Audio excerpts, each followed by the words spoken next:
At the Heart of the Harbor Community Farm, we don't just grow veggies, we also grow our community. We have 66 raised beds that we make available to our community members.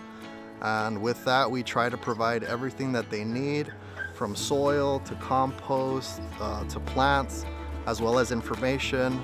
We have a kitchen where we have cooking classes. We do yoga here at the farm. We also have a food giveaway every single week.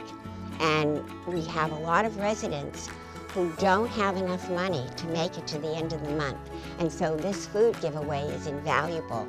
There are a variety of ways in which we use the farm as a setting in which we can inspire peace and tranquility. It's important to have this green space in an urban area just because a lot of folks and a lot of youth are just disconnected from the land. Marathon has invested in the farm from the very beginning. Thanks to Marathon, we're able to give the youth an opportunity to connect with the land and see what grows from it. Marathon is supporting an environmental initiative which helps people to experience the beauty of the land and growing fruits and vegetables.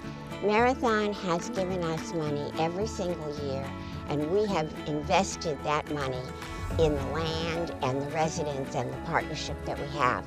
Marathon has been the most influential partner that we have in terms of supporting the farm, and I am very grateful for the contributions that they have made. I think the Heart of the Harbor, it's not just a place to grow their own fruits and veggies, but it's a place for them to connect with their community members and build stronger community.